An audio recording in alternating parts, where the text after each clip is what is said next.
Millionaire car dealership owner sees his guards kick out quintuplets selling toys for medicine. When he finds out why, he turns pale. Before we dive in, tell me where you're watching from.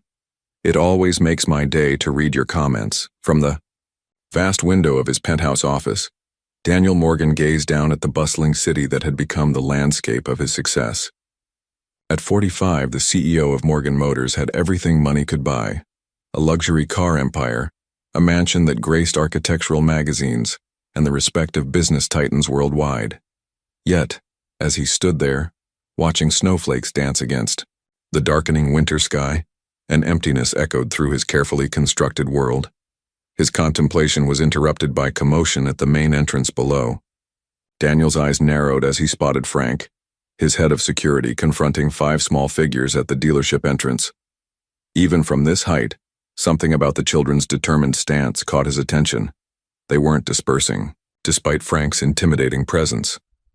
"What is it about those kids?" Daniel muttered, reaching for his phone to call down to security. Frank answered immediately. "Sorry for the disturbance, Mr. Morgan. Just some persistent children trying to sell toys in front of the showroom. I've asked them to leave several times, but they keep coming back." "Don't send them away yet," Daniel found himself saying, surprising even himself. "I'll come down." The elevator descended silently, giving Daniel moments to question his unusual interest. Perhaps it was something in their posture, the way they stood together against the cold and rejection, that stirred something long buried within him. When the elevator doors opened to the gleaming showroom floor, Daniel strode past million-dollar vehicles toward the front entrance. Through the glass doors, he could see the 5 children huddled together against the biting wind. As he pushed through the doors, the frigid December air sliced through his tailored suit. "Mr. Morgan, you didn't need to come down yourself," Frank started, clearly confused by his boss's personal intervention. Daniel waved him off, focusing instead on the children before him. 5 identical faces looked up at him with a mixture of apprehension and hope. They appeared to be around 10 years old, each bearing the same striking features: warm brown eyes, caramel-colored hair, and determination etched in their expressions. "I hear you've been trying to sell something," Daniel said, his voice gentler than usual. One of the children, seemingly the unofficial leader, stepped forward. "We're sorry for bothering your business, sir," the child said with surprising composure. "We're just trying to sell this." In small hands was a vintage toy car, meticulously preserved despite its age. Daniel knelt down, ignoring the snow soaking into his designer pants. "That's a beautiful model. Why are you selling something so special?" "Our mom needs medicine," another child explained, voice wavering slightly. "She's really sick, and the medicine costs a lot. She works as a nurse, but she can't work now because of her lungs," added a third child. Daniel carefully took the toy car, turning it over in his hands. His heart nearly stopped when he recognized it. A limited edition Morgan Aeromax model, exactly like the one he had gifted to Elizabeth Taylor the night before he walked away from her 10 years ago. "What are your names?" he asked, struggling to keep his voice steady. They introduced themselves one by one. "Riley, Jack, Sam, Noah, and the only girl among them, Emma." "And your mother's name?" Daniel asked, though somehow he already knew the answer.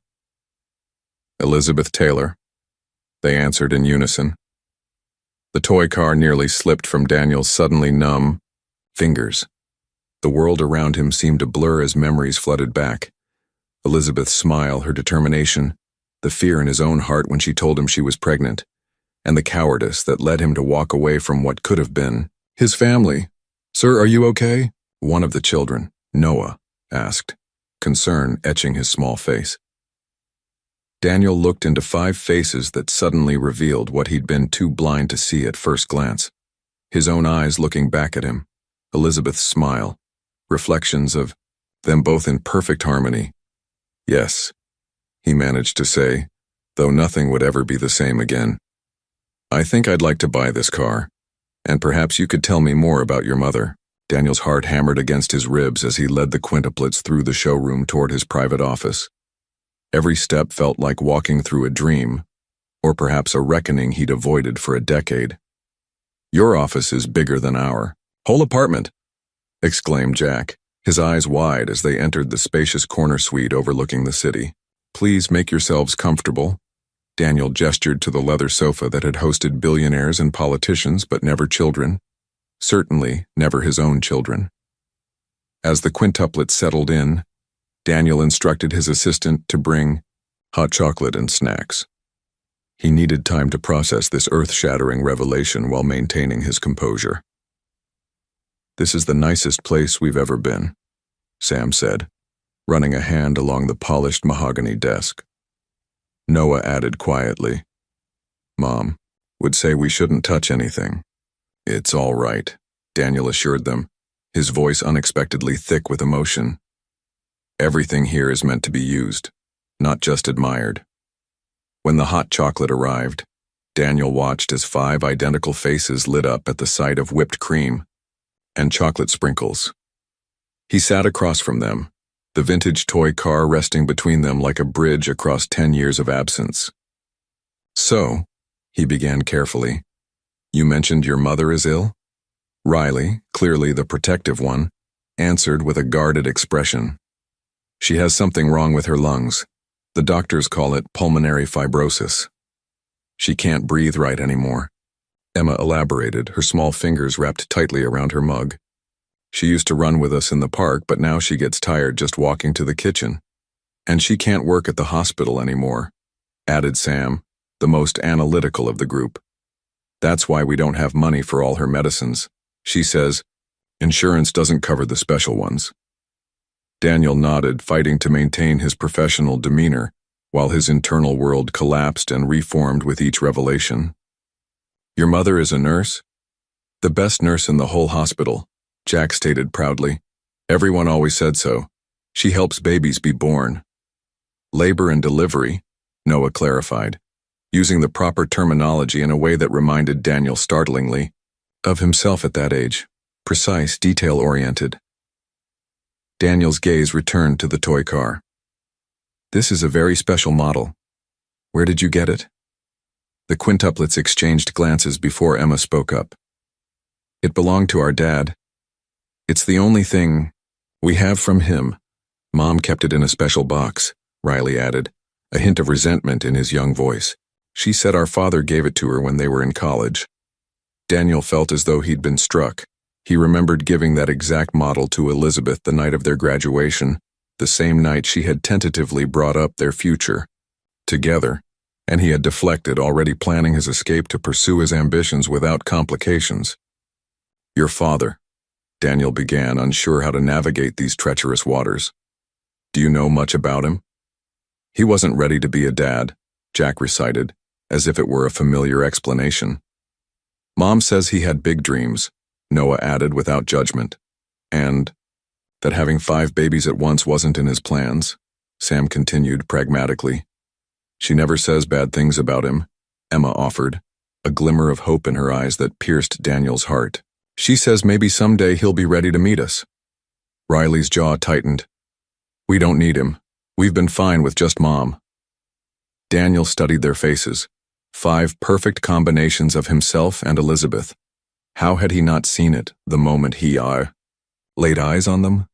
The shape of their eyes, the determined set of their jaws, the analytical intelligence behind their gazes, all reflections of himself and the woman he'd abandoned. "The car is very valuable," Daniel said, his business mind automatically calculating its worth while his newfound father's heart recognized its true value. "I'd like to pay you enough for your mother's medicine. Would that be all right?" The children's faces brightened, though Riley remained suspicious. "How much?" Daniel wrote a figure on a slip of paper that made all 5 children gasp in unison. "That's more than Mom makes in months," Sam exclaimed. "The car is very special," Daniel said, the double meaning heavy in his words. "If you'll allow me, I'd like to drive you home. Perhaps I could speak with your mother about getting her the medical help she needs."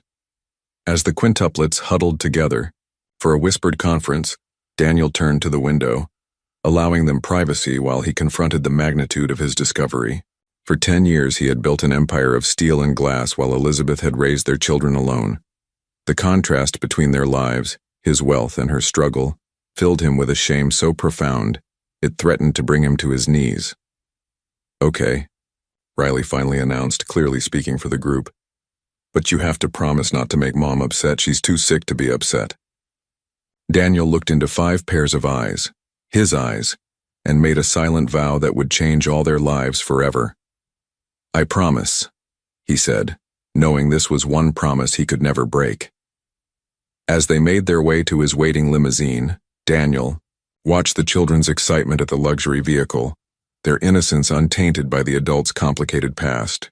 The toy car sat heavy in his pocket, a reminder of his youthful cowardice and the second chance he never deserved but desperately needed to embrace. The limousine glided through snow-dusted streets, carrying a cargo of secrets and second chances. Daniel watched the quintuplets press their identical faces against the tinted windows, their excitement at the luxury a stark contrast to his internal turmoil. "Look, it has a TV," Jack exclaimed, discovering the entertainment system. "And a mini fridge," Sam added, always observant.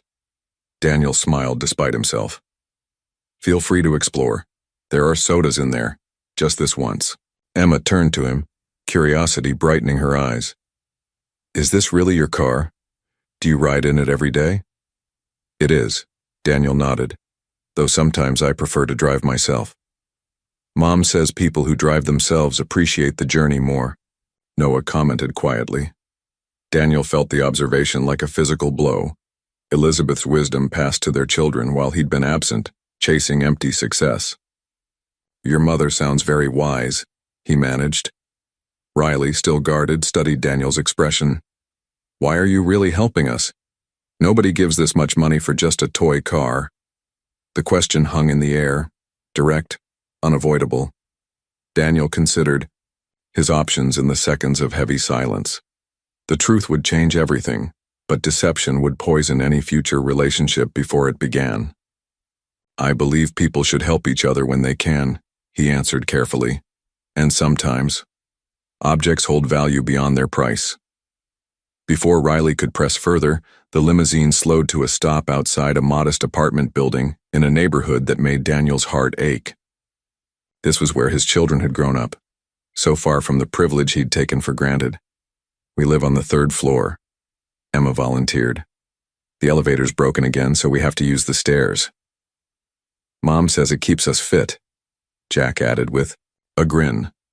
Daniel instructed his driver to wait, then followed the quintuplets into the building. The stairwell was clean but worn, with peeling paint and the scent of too many lives compressed into too little space. By the 3rd floor, Daniel noticed how Noah and Emma had slowed, seemingly accustomed to accommodating someone with breathing difficulties, their mother. At apartment 3C, Riley used a key hanging from a string around his neck to unlock the door. As it swung open, Daniel steeled himself for the reunion he never expected and certainly didn't deserve. The apartment was small but immaculate, with mismatched furniture arranged with care. What struck Daniel most were the photographs, dozens of them covering the walls documenting the growth of 5 identical children from infancy to now, always with Elizabeth centered as their son. "Mom, we're home," Emma called out, "and we brought someone who bought Dad's car." From a doorway appeared Elizabeth Taylor, a shadow of the vibrant woman Daniel had known, yet unmistakably her. Thin to the point of fragility, with an oxygen tube beneath her nose, she looked far older than her 38 years. Her eyes, however, remained the same brilliant blue that had once captivated him across a college lecture hall. Those eyes widened in shock as they locked with Daniel's. Despite her evident attempt to mask her recognition, he saw the moment impact hit her. Anger, hurt, and disbelief washing across her face in rapid succession before she composed herself for the children's sake.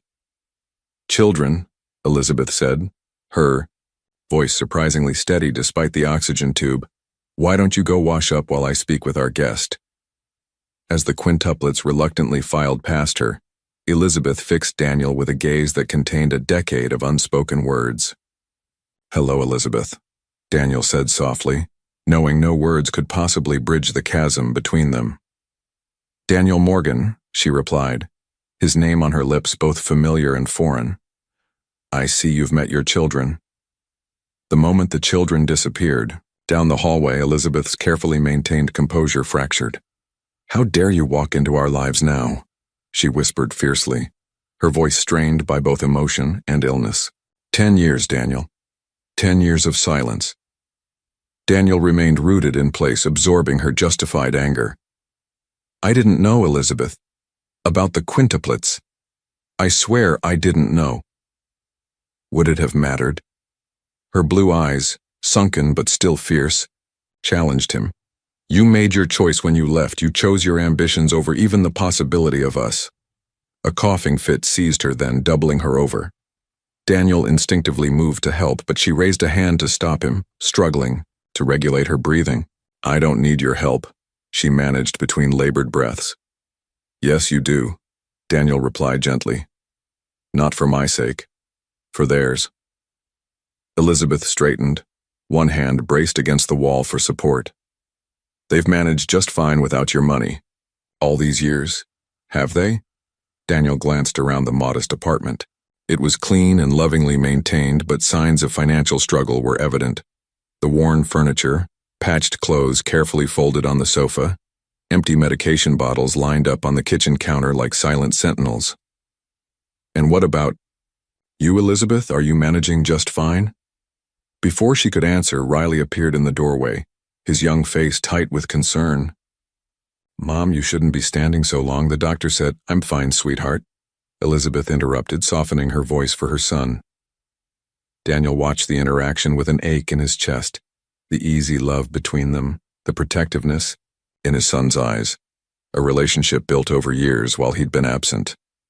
"Riley, I need to speak with Mr. Morgan alone. Please check on your siblings." Riley hesitated, glancing suspiciously at Daniel before reluctantly obeying. When they were alone again, Elizabeth sank carefully onto the sofa, her strength visibly waning. "Why are you here, Daniel? What do you want?" "To help," he answered simply. "The children came to my dealership trying to sell a toy car, my graduation gift to you, when they said their mother's name." He paused, the reality still overwhelming. "Elizabeth, you're seriously ill. Let me call my personal physician. So you can ease your conscience?" Her laugh turned into another cough. 10 years too late. "Not for my conscience," Daniel insisted, kneeling before her so they were eye to eye. "For them. For 5 incredible children who deserve to have their mother healthy." Something in his sincerity must have reached her because Elizabeth's shoulders slumped slightly. "Pulmonary fibrosis," she admitted quietly. "Advanced. The specialists say without intensive treatment." She left the sentence unfinished, but its meaning hung heavy between them. "Let me make a call," Daniel urged gently. "Dr. Chen is the best pulmonologist in the state. Just a consultation. You don't have to see me again afterward if that's what you want." Elizabeth studied him, searching for the boy she'd once loved in the successful man before her. "The children can never know who you are, not unless you're planning to stay in their lives permanently. I won't let them experience hope and then abandonment." The ultimatum was clear. Daniel nodded slowly, understanding the weight of the choice before him. "I'll call Dr. Chen," he said, reaching for his phone and stepping toward the window. As he arranged for the emergency house call, Daniel watched the snow falling outside, coating the city in pristine white. Behind him, he could hear the quintuplets. In the kitchen, their voices a symphony of identical tones with distinct personalities already emerging. 5 children he never knew he had. 1 woman he'd never truly forgotten. A family that had existed without him, and now a decision that would define the rest of all their lives.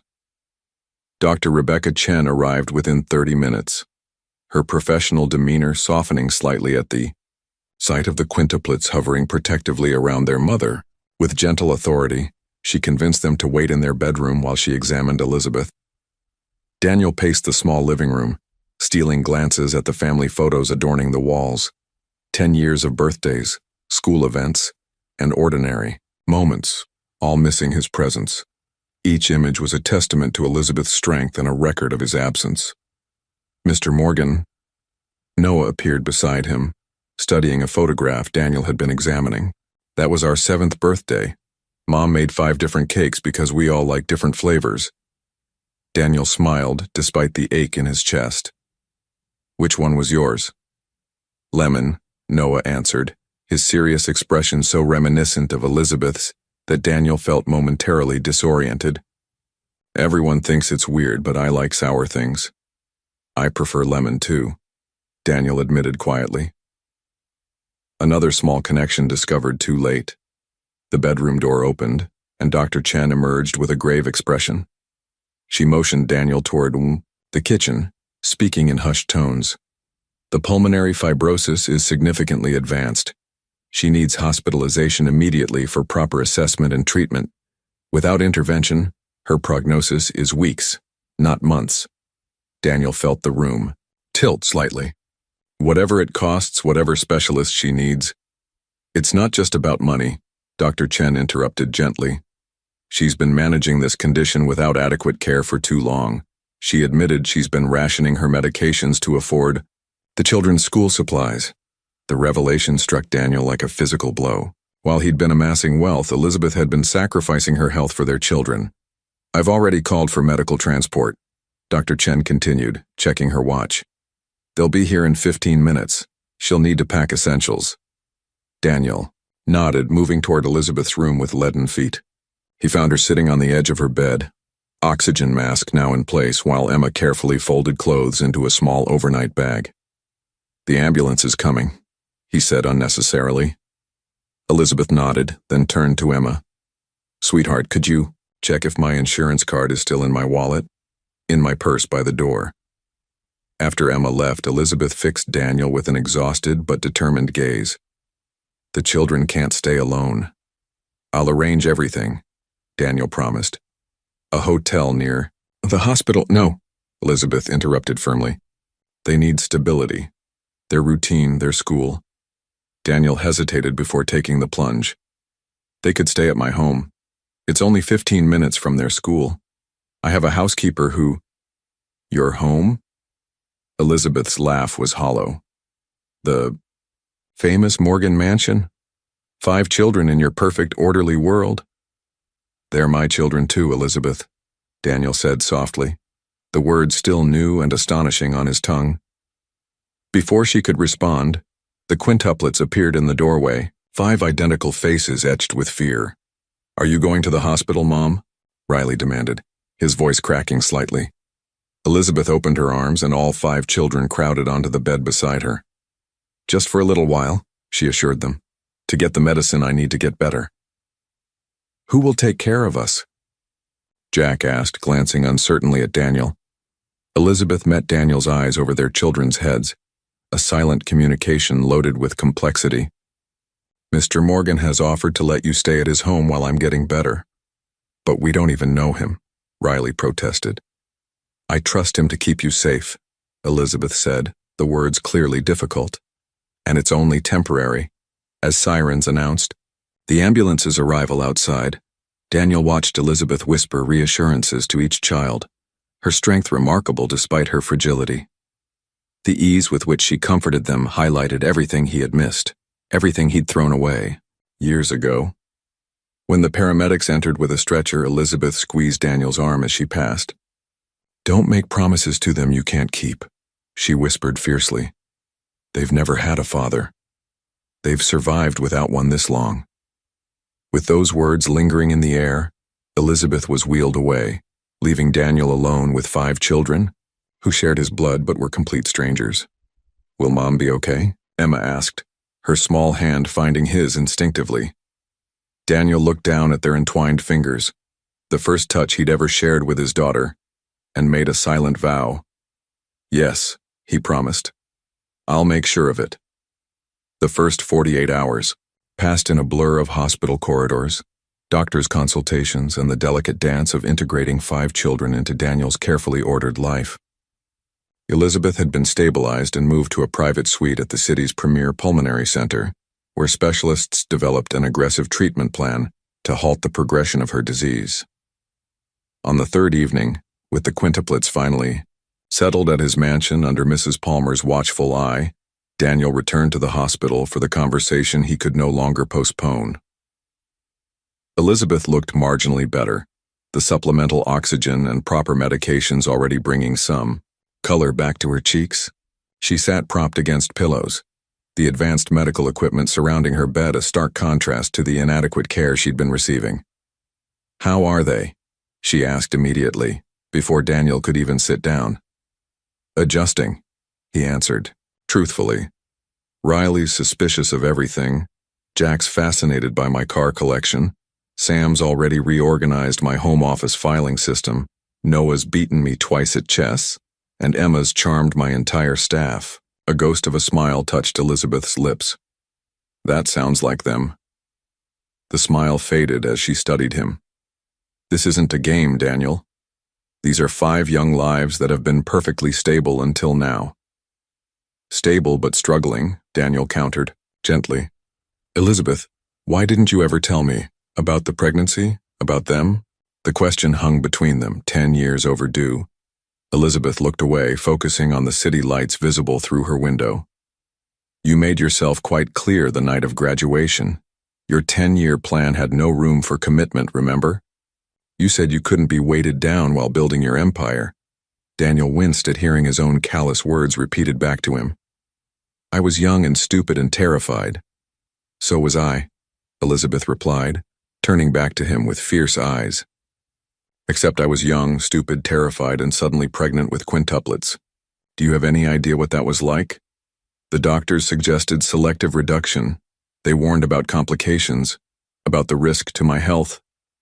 But you kept them all," Daniel said softly. "Even knowing you'd be alone. They were part of me, part of us even if us no longer existed." She hesitated, vulnerability showing through her strength. "I did try to find you once. About 6 months in, when the reality of raising 5 babies alone truly hit me. Your number was disconnected. You'd moved without a word." Shame washed over Daniel. "I was running. From commitment, from adult responsibility, from how much I actually loved you." Elizabeth's eyes widened slightly at the admission. "I told myself. I was pursuing necessary opportunities," Daniel continued, the confessions pouring out after a decade of suppression.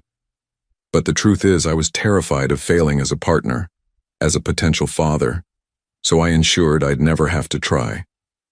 "And now that you've built your empire, are you still terrified?" Daniel met her gaze directly.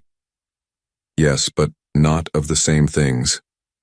I'm terrified of the time I've lost, of the damage I've done, of these 5 incredible children, never knowing how much I regret not being there from the beginning." Elizabeth was silent for a long moment. "They ask about you sometimes, their father. I've never lied. I just said you weren't ready for a family when they were born. Thank you for that kindness. I didn't deserve it."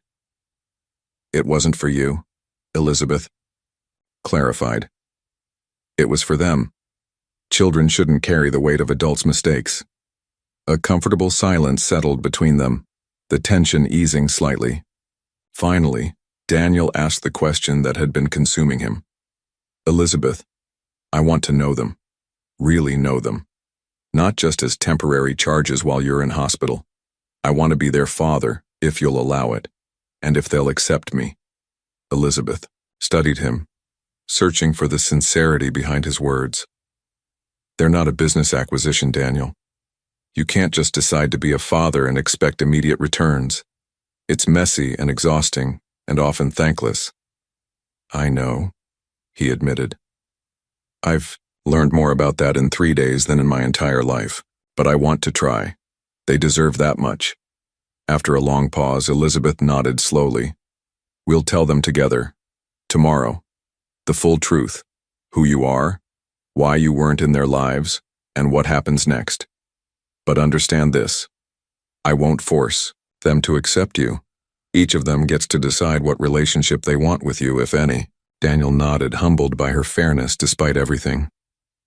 "There's something else. The doctors mentioned a treatment, an experimental procedure not covered by insurance.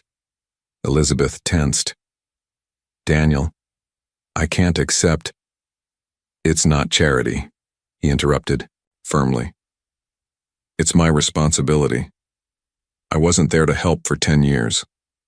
Let me do this one thing right. Their eyes held, a decade of hurt, regret, and unresolved feelings passing between them. For the children, Elizabeth finally conceded. For the children, Daniel agreed, though in his heart, it was for all of them, the family he'd abandoned, and now desperately wanted to reclaim. As he left her room, Daniel felt simultaneously lighter and more burdened than ever before. Tomorrow, 5 children would learn he was their father. Tomorrow, he would officially become the one thing his ambition had never prepared him for, a parent responsible for 5 unique lives, with no business strategy or wealth to guide him through the challenges ahead. For the first time in his carefully controlled existence, Daniel Morgan was stepping into completely uncharted territory, with only his heart to lead the way. The morning of truth dawned with ominous gray clouds matching Daniel's turbulent emotions. Mrs. Palmer, his longtime housekeeper, approached him in the kitchen as he stared blankly at his untouched coffee. "Those children are still asleep, Mr. Morgan," she informed him, her initial shock at the quintuplets' arrival now replaced with grudging affection. Poor dears were exhausted after yesterday's hospital visit. Daniel nodded absently, mentally, rehearsing how he would introduce himself as their father. No business negotiation had ever terrified him like this impending conversation. "They're good children," Mrs. Palmer continued, surprising him with her uncharacteristic chattiness. "Well-mannered, despite their circumstances. Their mother raised them right." "Yes, she did," Daniel agreed quietly. "Everything right that I did wrong." A thunderous crash from upstairs interrupted their conversation. Daniel rushed toward the sound, taking the grand staircase 2 steps at a time. He found Jack standing beside a toppled antique vase, surrounded by water and fresh-cut flowers. "I'm sorry," Jack exclaimed, eyes wide with fear. "I was just looking at it, I didn't mean to." "It's all right," Daniel assured him, kneeling to help clean the mess. "It's just a vase." "But it looks expensive," Jack worried, glancing around the opulent hallway. "Everything here is expensive." Daniel smiled gently. "Things can be replaced, people can't." More footsteps announced the arrival of the other children, their identical faces poking out from various doorways with expressions ranging from curiosity to suspicion. "Is Jack in trouble?" Noah asked quietly. "Not at all," Daniel answered, noting how they instinctively looked out for each other. "Accidents happen." Riley stepped forward, arms crossed defensively. "At home, we'd have to do extra chores to pay for breaking something." "Well, this is your home now, at least temporarily," Daniel said, the words feeling strange yet right. "And here, we value people over possessions." By mid-morning, after breakfast and helping the children settle, Daniel drove them to the hospital. The atmosphere in the car was tense with unspoken questions. "You seem different from other rich people," Emma observed from the back seat, her perceptive gaze meeting his in the rearview mirror. "How so?" Daniel asked, genuinely curious. "You look sad sometimes," she replied simply, "like you're missing something important." Daniel's hands tightened on the steering wheel, out of the mouths of babes.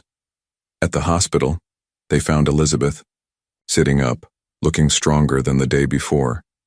Her eyes met Daniel's in silent question. He nodded slightly. It was time. "Children," Elizabeth began once they were all settled around her bed.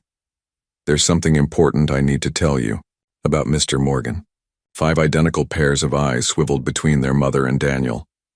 "The truth is," Elizabeth continued, her voice steady despite the magnitude of her words, "Mr. Morgan is your father." The silence that followed was deafening.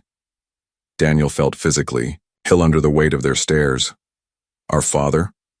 Riley finally spoke, disbelief and anger coloring his voice. "The one who left before we were born?" "Yes," Elizabeth answered honestly, We were young, and he wasn't ready for the responsibility of 5 children. But now he is? Jack asked, confusion evident in his furrowed brow. Daniel cleared his throat. I made a terrible mistake leaving your mother, leaving all of you. I didn't know about you specifically, but that's no excuse. I should have been there. The quintuplets' reactions were as varied as their personalities despite their identical appearances. Riley's face hardened with rejection. Jack looked thoughtfully curious. Sam analyzed Daniel with newfound interest. Noah retreated into silence. And Emma, sweet Emma, looked cautiously hopeful. So what happens now? Sam asked pragmatically. Daniel exchanged glances with Elizabeth before answering. That depends partly on what you all want. I'd like to get to know each of you if you'll let me, but I understand if you need time. Do we have to call you Dad? Riley challenged, the word sounding like an accusation. No, Daniel replied honestly. You can call me whatever makes you comfortable. I haven't earned Dad yet. As the conversation continued, with questions and tentative answers, Daniel realized this was just the beginning of the hardest challenge he'd ever faced. Earning the trust of 5 children he'd unintentionally abandoned and rebuilding a family from the fragments of his greatest mistake. 2 weeks into their new living arrangement, Daniel found himself navigating unfamiliar territory, not just fatherhood, but the complex world of 5 distinct personalities housed in identical bodies. The mansion that had once echoed with emptiness now overflowed with noise, chaos, and unexpected moments of connection. This particular Saturday morning, Daniel discovered Jack in the garage, reverently examining the vintage Aston Martin that Daniel rarely drove. She's beautiful, Jack whispered, not touching but hovering his hands over the sleek curves. Would you like to see the engine? Daniel offered. Jack's eyes widened. Can I really? As Daniel lifted the hood, he was surprised by Jack's knowledgeable questions. How do you know so much about cars at your age? Jack shrugged. I just like figuring out how things work. Mom got me some library books on engines when I was 7. Daniel felt a surge of pride mixed with regret for all he'd missed. I was the same way as a kid. My father thought I was wasting time with car magazines, but they inspired me to start Morgan Motors. They worked side by side, Daniel explaining the engine components while Jack absorbed everything with remarkable comprehension. For the first time, Daniel didn't feel like an outsider with one of his children. Later that afternoon, he found Sam in his home office, methodically organizing a stack of financial reports. Mrs. Palmer said these needed filing, Sam explained, not looking up. Your system wasn't very efficient, Daniel fought a smile. And what system would you recommend? Without hesitation, Sam launched into a detailed explanation of categorical versus chronological filing benefits that left Daniel astonished at the business acumen in his 10-year-old son. You know, Daniel said carefully, I started my first business venture at 11, selling custom car detailing to neighbors. Sam finally looked up, interest sparked. Did it make money? Enough to invest in my next idea. Daniel paused. Would you like to see how Morgan Motors handles its quarterly projections? Sam's typically serious face broke into a genuine smile. That evening, Daniel discovered Noah in the library, absorbed in the antique chess set displayed on a side table. Do you play?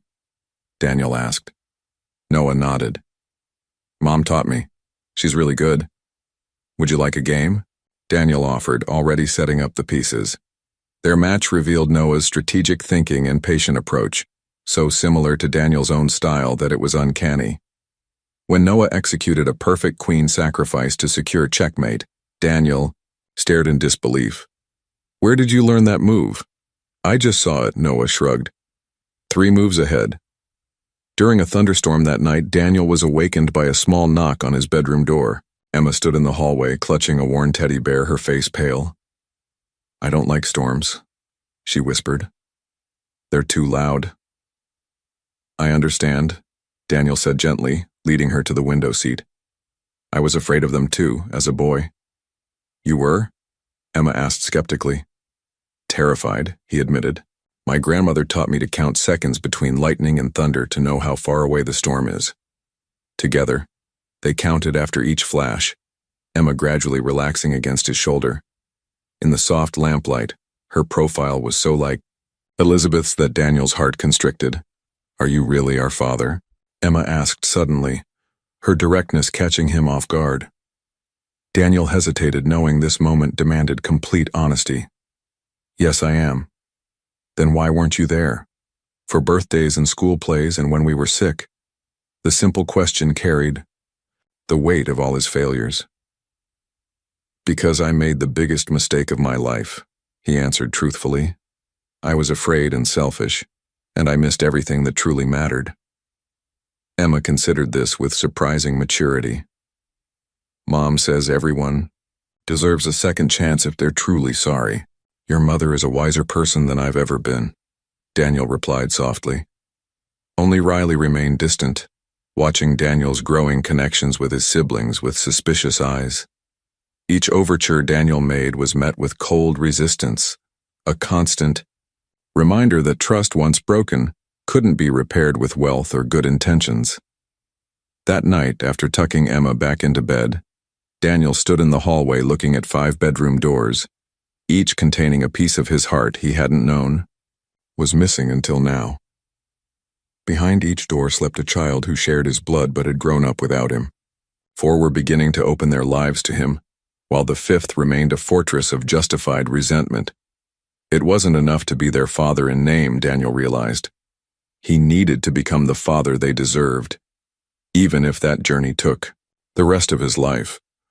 Elizabeth's health had stabilized enough for a supervised day visit to the Morgan mansion. Daniel spent the morning in uncharacteristic nervousness, directing staff to prepare her favorite tea and ensure the house was perfectly welcoming. "You've rearranged the living room," Elizabeth noted upon arrival, oxygen tank trailing beside her as she took in the transformation of his formerly minimalist space. Children's books now mingled with business journals on the shelves and framed artwork, clearly the Quintuplets' creations, adorned walls once reserved for abstract paintings. The children needed space to be themselves, Daniel explained, helping her to the most comfortable chair. "I needed that too, I think." While the Quintuplets excitedly showed their mother around their temporary home, Daniel observed the easy love between them with a mixture of admiration and envy. Elizabeth had created this family without him. He was still learning how to belong within it. After lunch, with Elizabeth's quiet approval, Daniel gathered everyone in the living room. The weight of the moment settled over him as 5 identical children and their mother looked at him expectantly. "I've asked you here because there's something important we need to discuss," Daniel began, his usual corporate confidence absent. "Your mother and I have talked about this, and we believe it's time to answer any questions you might have about our family." Riley's eyebrows shot up. "Our family?" "Yes." Daniel nodded, meeting each child's gaze. "About why I wasn't in your lives until now, and what happens going forward." Emma, perceptive as always, asked the question hovering in the air. "Are you going to be our dad now? For real?" Daniel looked to Elizabeth, who nodded encouragingly despite the complexity in her eyes. "I would like that very much," Daniel answered, honestly.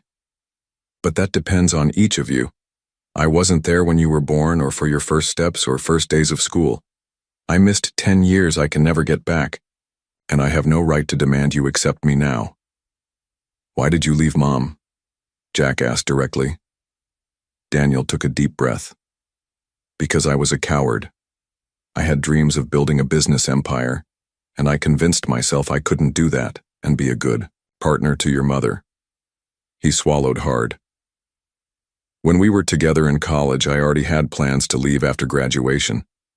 Then when your mother told me she was pregnant, though she didn't know yet it was with quintuplets, I panicked and left even sooner."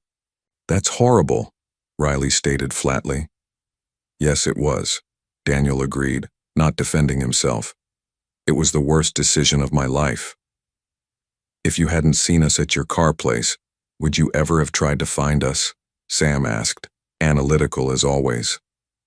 "Don't know," Daniel admitted. The difficult truth was better than a comforting lie. I told myself I was happy with my success, but something was always missing: meeting you all. It was like finding pieces of myself I never knew were lost. The room fell silent as the quintuplets processed this revelation. Daniel watched their identical faces reveal entirely different emotions.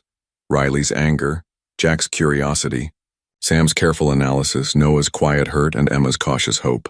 "What happens now?" Noah finally asked, his soft voice breaking the silence. Elizabeth leaned forward slightly. "That's partly for all of us to decide together.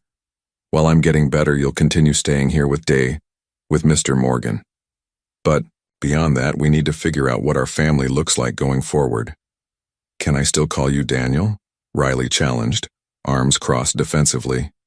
"You can call me whatever makes you comfortable," Daniel assured him. "I think I'd like to try calling you Dad," Emma said quietly.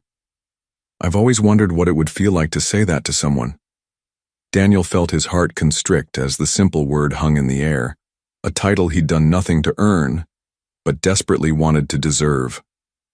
"This is weird," Jack declared with 10-year-old bluntness. "Yesterday you were just some rich guy who bought our toy car. Now you're our father." "It is weird," Daniel agreed with a small smile. "For me too." "Will you move into our apartment when Mom gets better?" Sam asked practically. Daniel glanced at Elizabeth, seeing his own uncertainty mirrored in her eyes.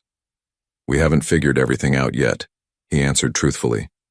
"But I promise you this, whatever happens, I'm not disappearing from your lives again." As the conversation continued, with questions answered honestly and boundaries respectfully established, Daniel realized they weren't just 5 children getting to know their father. They were 6 strangers becoming a family, with all the messiness, uncertainty, and hope that entailed. In the weeks that followed, Daniel systematically rearranged his life around his newfound family. Board meetings were rescheduled, business trips delegated, and for the first time in his career, Daniel Morgan left the office at 5 p.m. sharp each day. "Sir, the Tokyo investors are requesting a video conference," his assistant reminded him. One afternoon, Daniel checked his watch, 4:30 p.m. "Schedule it for tomorrow morning. I promised Jack I'd take him to the manufacturing plant today." His executive team watched this transformation with varying degrees of surprise and adjustment. The driven CEO, who once worked 18-hour days, was now rushing out to attend elementary school science fairs and impromptu chess tournaments. With each child, Daniel sought individual connections that honored their unique personalities despite their identical appearances. For Jack, it was the promised tour of the Morgan Motors manufacturing floor. Daniel watched his son's eyes widen at the sight of partially assembled luxury vehicles, expert craftsmen fitting handmade parts with precision. "This is amazing," Jack whispered, running a reverent hand along a leather interior. "You make all these?" "Our team does," Daniel corrected. "Every car is built by skilled people who take pride in their work." "Could I build cars someday?" Jack asked hesitantly. Daniel felt an unexpected lump in his throat. "If that's what you love, I'd be honored to have you here, but only if it's your dream, not mine." For Sam, Daniel arranged a special project, helping to prepare a presentation for a children's charity Morgan Motors supported. Together they created charts and graphs, Daniel patiently explaining financial concepts while Sam absorbed everything with remarkable comprehension. "Mom says I'm too focused on money sometimes," Sam confessed while calculating donation percentages. "Money is just a tool," Daniel explained. "I learned that too late. What matters is how you use it to help others." Noah's reserved nature made connection more challenging until Daniel discovered their shared love of strategy games extended beyond chess. They spent rainy afternoons exploring classic board games from Daniel's childhood collection, conversations flowing more easily across a game board. "You let me win that round," Noah accused after a particularly close game of backgammon. Daniel shook his head, genuinely surprised. "I never let anyone win. You outplayed me fair and square." The small smile that crossed Noah's face was worth more than any business victory Daniel had ever achieved. With Emma, connections came most naturally. Her openness and curiosity drew Daniel into her world of stories and imagination. When she mentioned her mother had never had time to teach her to ride a bicycle, Daniel immediately purchased 5 identical bikes in different colors. "I'm scared," Emma admitted, balanced precariously on her pink bicycle as Daniel held it steady. "That's okay," he assured her. "I'll hold on until you're ready for me to let go." "Promise?" she asked, her trust both precious and terrifying. "Promise," Daniel replied, realizing the words applied to far more than just bicycle lessons. Only Riley remained distant, watching these developing relationships with guarded eyes. Daniel's careful overtures were met with monosyllabic responses or outright rejection. "He needs more time," Elizabeth advised during one of Daniel's daily hospital visits. Her health was improving steadily, the specialized treatments showing promising results. "Riley's been the protector since they were toddlers. He took on that role when you weren't there." "I don't know how to reach him," Daniel admitted. Elizabeth's gaze softened. "Just keep trying. Consistency matters more than grand gestures." Taking her advice, Daniel maintained steady, patient efforts with Riley, never pushing but always inviting. The breakthrough came unexpectedly during a parent-teacher conference when Riley's teacher praised his exceptional writing skills. "He has a remarkable talent for storytelling," the teacher explained. His essay about family was particularly moving. Later that evening, Daniel hesitantly approached Riley's room. "Your teacher mentioned your writing. I'd love to read something, if you'd share it." Daniel expected rejection, but was met instead with a contemplative look. After a moment, Riley retrieved a notebook from his desk and handed it over without comment. That night, Daniel read stories that revealed his son's inner world, tales of bravery, protection, and fierce love for siblings and a mother who fought impossible odds. Between the lines, Daniel recognized Riley's unspoken fear that this newfound father might disappear again, leaving more damage than before. The following morning, Daniel left a note on Riley's desk. "Your stories show a heart and wisdom beyond your years. Thank you for sharing them with me. I'm listening now, even to the things you don't say out loud." It wasn't forgiveness or acceptance, but when Riley nodded briefly at breakfast, Daniel recognized it for what it was, the first fragile foundation of a bridge being built between them. The call came at 3:17 a.m., a clinical voice informing Daniel that Elizabeth had been rushed to intensive care after a severe breathing episode. Her lungs were failing faster than the treatments could work. "I'll be right there," Daniel promised, heart racing as he hung up. He found Mrs. Palmer already in the hallway, alerted by the late-night commotion. "The children," he began. "I'll watch over them," she assured him. "Go to her." The hospital corridors seemed endless as Daniel rushed toward the ICU. The specialist met him outside Elizabeth's room, expression grave behind his surgical mask. "Her condition has deteriorated rapidly," he explained. "We need to perform emergency surgery to buy her time while we reassess treatment options." "Do whatever it takes," Daniel insisted. "Cost is no object." "It's not about money, Mr. Morgan. It's about her strength to withstand the procedure." Daniel peered through the window at Elizabeth, so small among the machines keeping her alive, yet still fighting. The woman who had raised their 5 children alone would not surrender easily. "She's the strongest person I've ever known," Daniel said quietly. "She'll make it." Morning brought the impossible task of explaining to 5 children why their mother might not come home. "Is Mom going to die?" Emma asked directly, her small voice cracking. Daniel gathered them in the living room, determined to be honest without destroying hope. "The doctors are doing everything possible," he answered carefully. "She's very sick, but she's also very strong. We should be with her," Riley insisted, eyes red-rimmed but fierce. "We will be," Daniel promised. After her surgery this afternoon, the hours of waiting tested them all.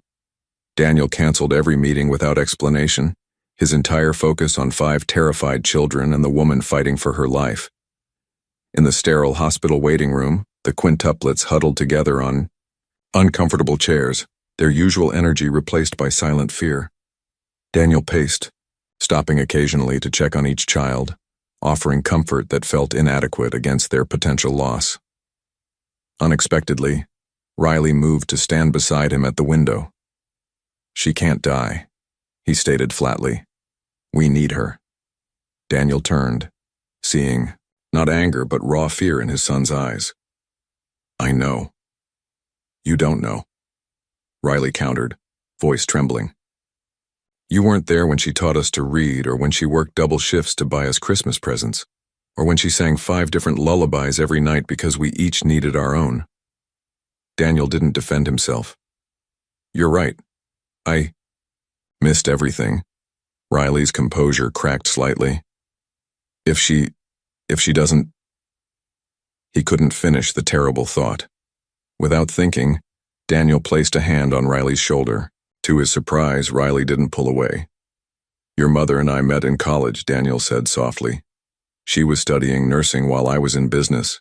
She was the smartest person in every room, but never made anyone feel small for not knowing something." Other children gathered closer, hungry for stories of their mother from someone who had known her before they existed. "She could out-argue any professor," Daniel continued, memories flooding back. "And she volunteered at the campus clinic even with her full course load." "That sounds like Mom," Jack nodded, wiping away tears. "She always wanted to help people," Daniel agreed. "I was the opposite, focused entirely on my ambitions. But somehow she saw something worthwhile in me anyway." Hours passed with Daniel sharing gentle stories, the quintuplets occasionally offering their own. Their shared love for Elizabeth temporarily bridged the gaps between them. When the surgeon finally appeared, they stood as one family, breaths held collectively. "She made it through surgery," he announced. "It was touch and go, but she's stabilized. Her recovery will be lengthy, but the procedure was successful." The tension broke like a wave, relief flooding the small waiting room. The quintuplets embraced each other while Daniel stepped aside, overwhelming gratitude weakening his knees. Later, when they were allowed to see Elizabeth briefly, each child approached her bedside with whispered words and gentle touches. Daniel hung back, watching the love between mother and children with renewed awe. As they left, Riley paused beside him. "Thank you," he said simply. "For what?" Daniel asked, surprised. Riley shrugged, emotion making him awkward. "For making sure she got the best doctors. For telling us stories about before. For not leaving when it got scary." It was the first time Riley had acknowledged any positive action from Daniel, a tiny opening in the wall between them. "I'm not leaving again," Daniel promised. "Not ever." With Elizabeth's condition finally stabilized but recovery uncertain, Daniel found himself at a crossroads. The empire he'd built, once the center of his universe, now seemed hollow compared to the 5 lives that depended on him and the woman fighting to rejoin them. 1 month after Elizabeth's surgery, Daniel called an emergency board meeting at Morgan Motors. "I'm restructuring my role effective immediately," he announced to his stunned executives. "I'll be working remotely 3 days per week and delegating daily operations to the executive team." His CFO leaned forward. "Daniel, the Tokyo expansion requires your personal attention. The shareholders will understand that some things matter more than quarterly profits," Daniel interrupted firmly. "My family needs me." The word family, once foreign to his vocabulary, now defined his every decision. At home, Daniel supervised the renovation of the mansion's east wing, creating a space where Elizabeth could recover in comfort once discharged.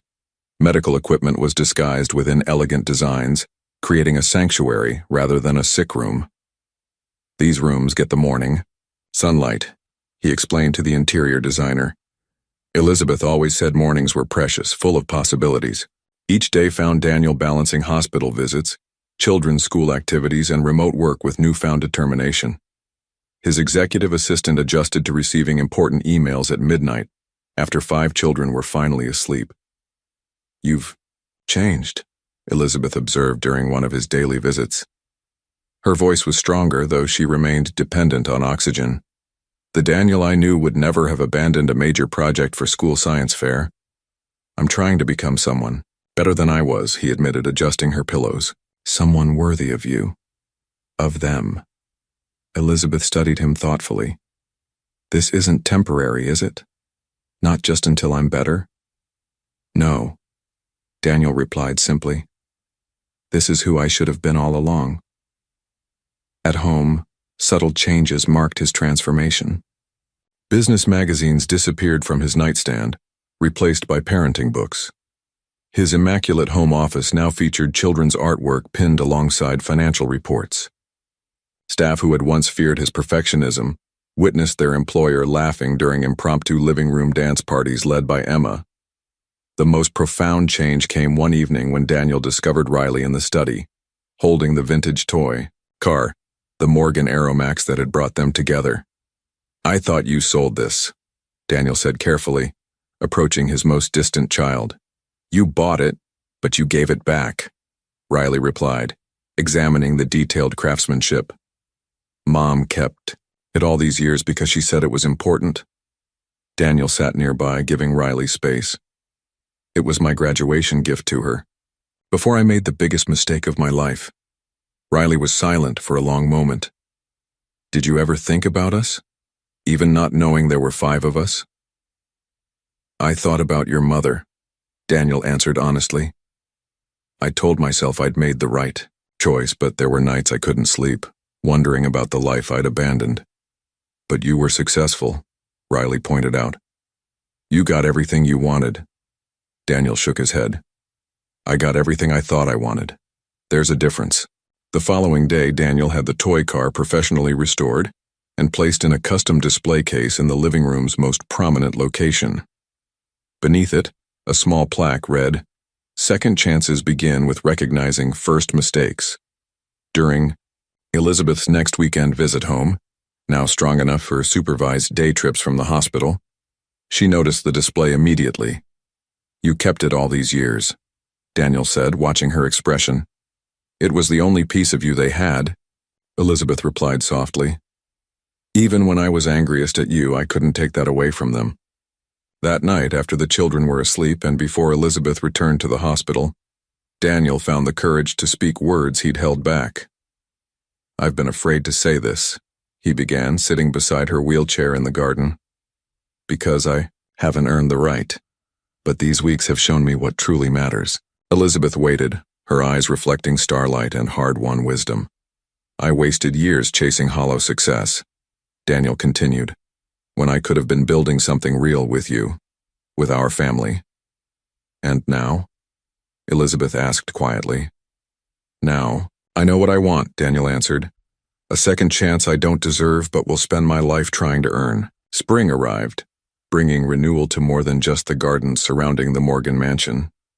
After months of intensive treatment, Elizabeth was finally discharged from the hospital. Though still requiring oxygen and daily therapy, she had defied the grimmest predictions of her specialists. Welcome home, Daniel said simply as he wheeled her through the front door of what had once been exclusively his domain, but now unmistakably belonged to all of them. Evidence of the children's presence greeted Elizabeth everywhere.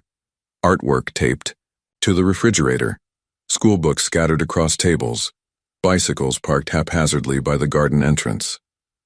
The formal elegance Daniel had once insisted upon had yielded to lived-in warmth. I hardly recognize this place, Elizabeth marveled, taking in the transformation. It was never really a home before, Daniel admitted, just a showcase. The East Wing renovation had created a suite where Elizabeth could regain her strength while remaining part of daily family life. Her medical equipment had been thoughtfully integrated into beautiful surroundings, the hospital bed replaced with a specially designed alternative that looked like a normal bedroom set. You thought of everything, Elizabeth said softly as she explored the space. The children helped design it, Daniel explained. Emma insisted on the window seat. Noah chose the bookshelf arrangement. Sam researched the best lighting for recovery. And the family photos? Elizabeth asked, noticing the careful chronology of images showing the quintuplets from infancy to present day. Riley's idea, Daniel answered, still somewhat awed by that particular breakthrough. He said you should be surrounded by our history, even the parts I missed. Adjusting to their new family dynamic brought daily challenges and discoveries. Household staff who had once served a solitary, demanding businessman now found themselves part of an extended family. Mrs. Palmer, initially scandalized by 5 rambunctious children disrupting her immaculate domain, had become their fiercest advocate. "Those children need another serving of vegetables, Mr. Morgan," she'd insist at dinner. Or, "Master Noah's chess tournament is Thursday afternoon. I've already rescheduled your conference call." Daniel welcomed these intrusions into his formerly rigid schedule. His executive team gradually adapted to their CEO joining video meetings, with bedtime stories visibly waiting on his desk, or occasionally having a child wander into frame with an urgent question about homework. One evening, Daniel returned from the office to find his formerly sterile living room transformed into a fort city. Blankets suspended from furniture creating an elaborate playground where all 5 children disappeared and reappeared through hidden passages. His old self would have seen chaos and disorder. Now he saw joy. "Come see what we built," Emma called, waving him toward a blanket entrance. Daniel didn't hesitate, dropping to his knees to crawl through the narrow opening, his expensive suit collecting dust as he navigated the labyrinth his children had created. In the fort's central chamber, he found Elizabeth resting against pillows, supervising the architectural marvel with evident delight. "The CEO of Morgan Motors crawling through blanket tunnels," she teased. "Your board would be shocked." "Let them be," Daniel replied, settling beside her. "This is more important."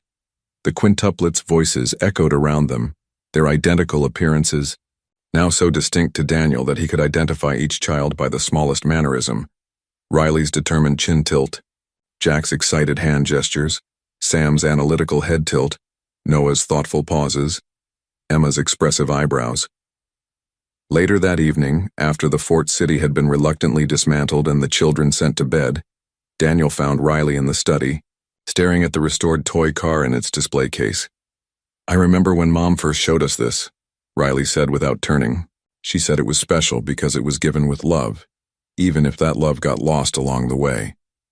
Daniel stood beside his son, both reflected in the display case glass, their profiles startlingly similar. "Your mother has always been wiser than me." Riley nodded, then surprised Daniel by asking, "Would you help with my writing assignment tomorrow? It's about defining family." "I would be honored," Daniel replied, recognizing the olive branch for what it was. Not forgiveness exactly, but perhaps its beginning. As he made his final rounds checking on each sleeping child, Daniel realized the mansion's corridors no longer echoed with emptiness. Every room held breath, dreams, and possibilities, the messy, beautiful reality of the family he'd nearly lost forever. Summer painted the Morgan estate in vibrant colors, mirroring the renewal flourishing within its walls. 3 months after Elizabeth's homecoming, her strength had improved enough that oxygen was needed only at night. The quintuplets, now settled into their new reality, had completed their school year with Daniel attending every end-of-term event, from Jack's science fair to Riley's writing competition.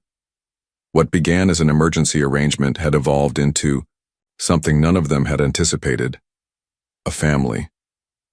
One morning, Daniel found Elizabeth on the garden terrace watching the children splash in the swimming pool, a feature installed at Jack's persistent request. "The doctor called with my latest results," Elizabeth said as Daniel joined her.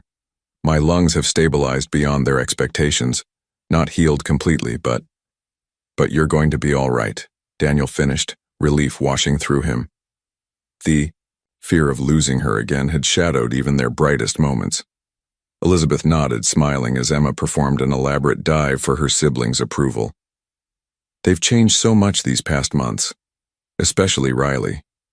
Daniel followed her gaze to where their most resistant child was now teaching Noah a swimming technique, his natural leadership channeled into protection rather than defensiveness. "He still keeps me on my toes," Daniel admitted, "but last week, he asked if I would coach his debate team next year." "And will you?" "I've already rearranged my entire executive schedule," Daniel confirmed. "Some things aren't negotiable anymore." They sat in comfortable silence, the kind that had gradually replaced the tension of their early reunification. Daniel found himself studying Elizabeth's profile, The strength and grace that had captivated him in college now tempered by a decade of challenges he'd left her to face alone. "I've been thinking," Elizabeth said suddenly, "about our living arrangement." Daniel tensed. Since her discharge, neither had addressed the impermanence of their situation, the fact that technically, Elizabeth and the children were guests in his home during her recovery. "The apartment lease expires next month," she continued, "and the children are settled in school here now. You could stay," Daniel offered immediately. "All of you, for as long as you want." Elizabeth turned to face him directly. "Is that what you want, Daniel? A permanent house guest situation?" The question held layers of unspoken meaning.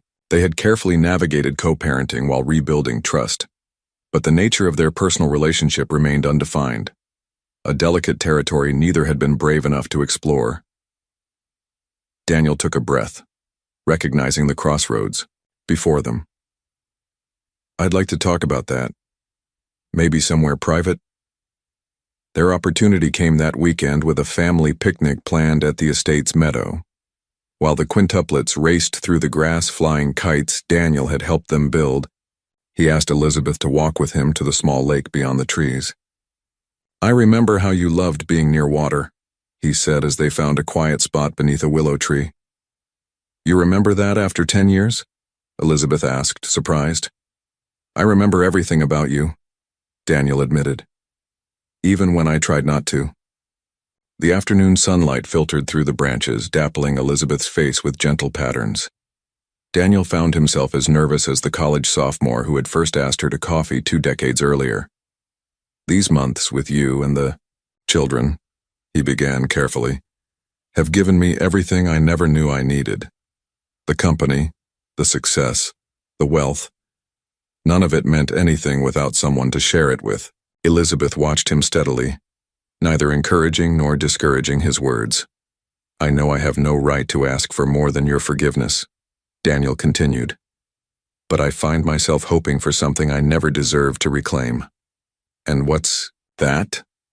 Elizabeth asked softly. "A chance to rebuild what my cowardice destroyed, not just as co-parents but as partners." Daniel's voice grew steadier as he spoke his truth. "I never stopped loving you, Elizabeth. Even when I convinced myself my ambitions were more important." Elizabeth's eyes glistened with unshed tears. "I protected myself from those feelings for a very long time, for the children's sake. And now I see a different man than they. One who left," she acknowledged. "But trust isn't rebuilt overnight, Daniel." "I'm not asking for overnight," he clarified. "I'm asking for a beginning. Small steps. Dinner, just the two of us. Conversations that aren't only about the children. A chance to know each other again." Elizabeth considered his words, her expression thoughtful. "Small steps," she finally agreed. "We owe it to ourselves, and the children, to explore if there's still something worth rebuilding." From the meadow beyond, they heard the children's laughter, 5 voices united in joyful abandon, their shared creation despite all odds. "Small steps," Daniel repeated, offering his hand. When Elizabeth's fingers intertwined with his, it felt like coming home to a place he'd foolishly abandoned, but had finally found his way back to, older, wiser, and infinitely more grateful for. The second chance he'd been given. 1 year later, the Morgan estate bloomed with white roses and silver ribbons, transformed for a celebration none could have imagined during those desperate days when 5 determined children had attempted to sell a toy car to save their mother. In the grand garden where the quintuplets had once splashed in a newly installed pool, chairs were arranged in semicircles. At the center stood an elegant arch entwined with flowers, the vintage toy car, the catalyst for their reunification, displayed prominently on a small pedestal beside it. "Are you nervous?" Jack asked, adjusting his bow tie as he stood with his siblings and Daniel in the library. "Terrified," Daniel admitted with a smile. "In the best possible way." The past year had unfolded like a healing story, with Elizabeth's health steadily improving and their relationship cautiously blossoming from tentative dinners to deeper reconnection. Small steps had gradually led to a path they now walked together. "I still can't believe Mom said yes," Sam remarked pragmatically. I can, Emma countered, radiant in her flower girl dress. She smiles differently when you're around now, she told Daniel. Noah, observant as always, added quietly, You both do. Only Riley remained silent, his expression unreadable as he straightened his jacket. Of all the children, his journey to acceptance had been longest, his forgiveness hardest earned. Riley, Daniel said gently, I know today changes things officially, but I want you to know. I know, Riley interrupted, meeting Daniel's gaze directly. The defensiveness that had once characterized his every interaction had softened into something more complex. Not blind acceptance, but measured trust. Mom deserves to be happy. We all do. The simple statement carried the weight of a benediction. The clock struck 4.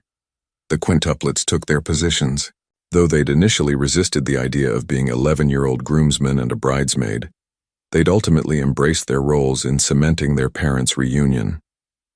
Daniel stood beneath the flower arch, watching as his children, no longer strangers but extensions of his heart, took their places beside him.